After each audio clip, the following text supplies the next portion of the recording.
Homemade byte চ্যানেলের আজকের রান্না গুগলি বা গেঁড়ি পোস্ত। রান্নাটি খুবই সুন্দর হয়। চলুন শুরু করা যাক। এখানে আমরা বাজার থেকে ছাড়িয়ে আনা 200 গ্রাম গেঁড়ি বা গুগলি ব্যবহার করেছি। গুগলিগুলোকে ভালো করে জলে ধুয়ে নেওয়া হয়েছে। এখানে আমরা একটি আলুকে এইরকম ছোট ছোট করে কুচিয়ে নিয়েছি। এর সঙ্গে আমরা নিয়েছি 3টে কাঁচা লঙ্কা, 2টো পেঁয়াজকে কুচি করে, আর একটি টমেটো কুচি করে নিয়েছি। এখানে আমরা মিক্সি জারে 50 গ্রামের মতো পোস্ত নিয়েছি। পোস্তটা গুঁড়া করার সময় প্রথমে শুকনো অবস্থাতেই মিক্সিতে কিছুক্ষণ ঘুরিয়ে নেবেন, তাহলে পোস্তগুলো ভেঙে ভেঙে যাবে। এরপর এতে গরম জল বা নর্মাল যে কোনো জল দিয়ে ভালো করে একবার ঘুরিয়ে নিন, তাহলে পোস্তর পেস্ট হয়ে যাবে। এরপর কড়াইতে কিছুটা পরিমাণ সর্ষের তেল দিচ্ছি আমরা। এখানে সর্ষের তেল গরম হয়ে গেলে কুচিয়ে রাখা পেঁয়াজের টুকরোগুলো দিয়ে দেব, দিয়ে ভাজতে থাকবো। এর সঙ্গে দিয়ে দিলাম কুচিয়ে রাখা লঙ্কা।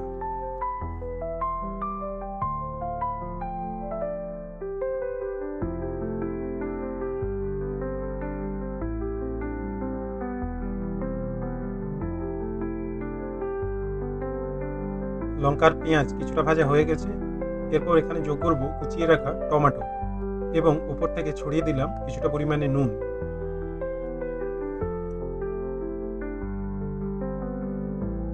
ভালো করে এবার নাড়তে থাকবো।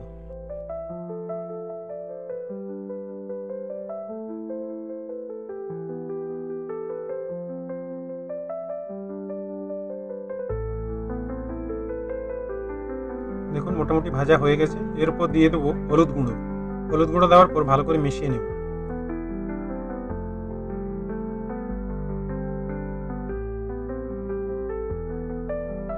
এরপর এখানে দিয়ে দেব কুচিয়ে রাখা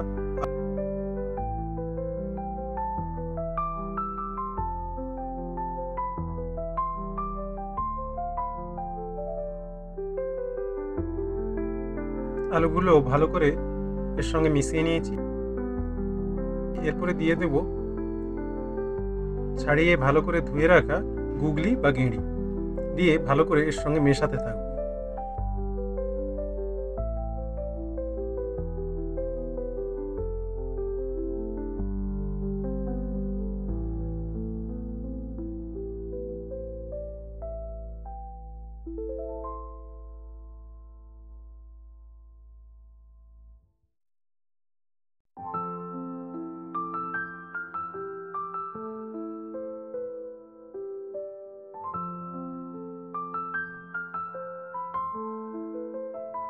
কিছুক্ষণ ভালো করে নাড়াচাড়া করার পর দেখবেন এরকম করে এর থেকে জল বেরিয়ে এসেছে।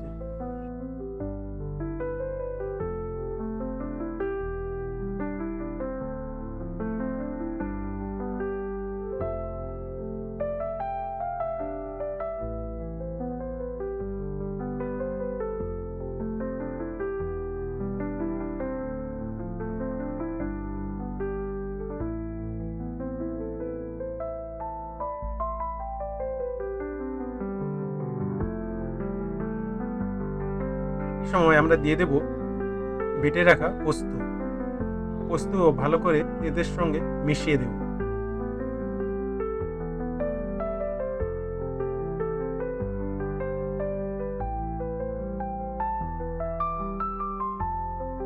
এর সঙ্গে মিশিয়ে দেব পোস্ত বাটা জলটা, দিয়ে ভালো করে নেড়ে চেড়ে নেব। এবার চাপা দিয়ে এটাকে 10 মিনিটের মতো ফুটতে দিই।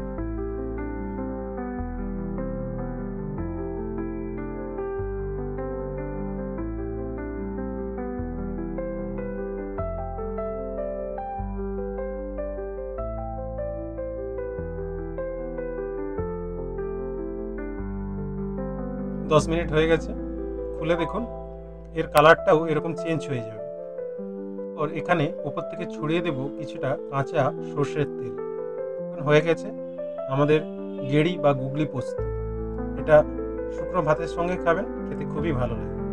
বাড়িতে অবশ্যই এটা তৈরি করে দেখবেন, আর কেমন হয়েছে সেটা কমেন্টে লিখে জানাবেন।